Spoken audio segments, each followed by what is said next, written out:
When we start to discuss handles, there's infinite variety. We have different ways of pulling handles directly from the mug, creating them and letting them set up and attaching them to the mug. Different shapes of handles, as in a slab and a coil. We have specialty handles that do funny things, as in the hourglass, to create a bevel in the middle. Different ways that you attach the handle to the mug, whether the bevels are in opposite or same directions. Small funky handles. Handles that are pulled directly from the mug that have a thumbprint. So let's explore some different ways to make handles. Making handles by building them, not pulling them, is a really good beginner entry to learning handle making for your mugs. So we can make them via slab, via coil, and probably the best looking one is via the extruder if we're going to build and not pull the handles. But I'll cover the extruder in another video. You have a lot of variety in the shape of both the positive handle itself and the negative space that shows through the handle. We'll talk about that. And then adding a little extra, I call it a little whoop-de-doo, something special that makes your handle really stand out. We'll go over that too. Positive space, the handle. Negative space, does it complement the overall mug? This will be for a regular rectangle. And these are handles made from the slab roller. I'm gonna do something different with this one. We're gonna do another specialty, but it's gonna taper thinner. So these are very plastic right now. So I will have them set up on a shape that helps them take on a rounder form and keep them in place over here until they become less plastic and a little more set up. But we can add a little pizzazz to our rectangle, to our handle. So you can see that this handle has a little bit of a raise going down the middle. It's just a little extra bit of pizzazz. And so how do we do that? This handle was actually made out of a slab rectangle like how I'm showing you. And then what you do is you angle the smaller bevel roller along one edge, and then you do it on the same. I start from the middle and go upward. So you can see that raised area is slowly starting to appear. You have to ask it several times, repetitively, gently.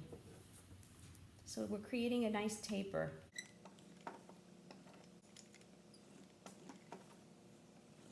So it's very subtle, but it does add something. Set this handle up. When it's set up and able for you to handle, you can cut it down.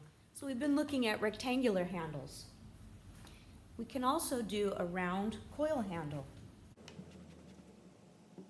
Being aware that coils are rolled against our hands and against the table or some other material that wicks them.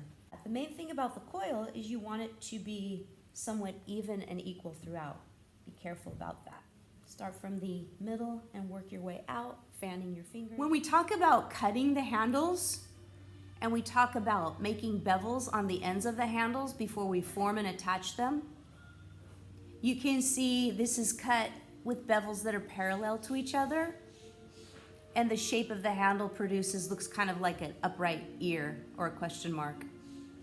If you have no bevel, you just cut parallel marks, you have something like this. Then we have the opposite bevel that can be turned this way or this way. Here I've got two choices. Now this is a nice round coil. Kind of comes out rather far, so I can cut it so that it doesn't come out as far. You want it to match the size of the cup. I can also bevel it the same.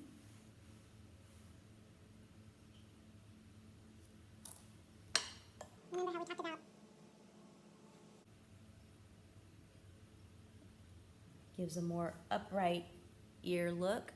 Or I could bevel it in two opposite directions. and it gives it a rounder look, a little bit of attachment and a lot of handle. Beveling your handle. This coil has been rolled out. I'm going to take the small end of the bevel and I delineate a center point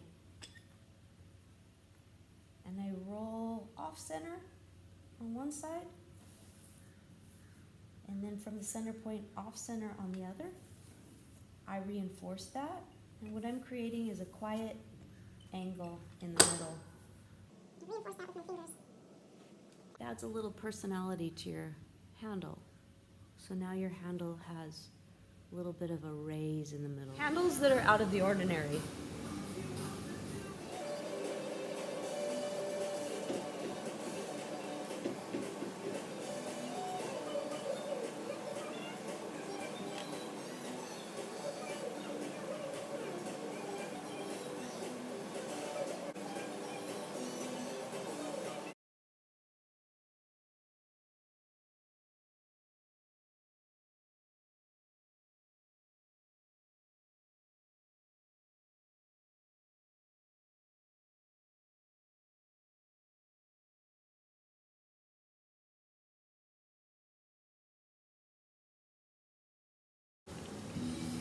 We apply water to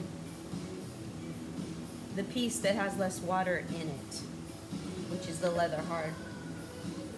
And then we attach.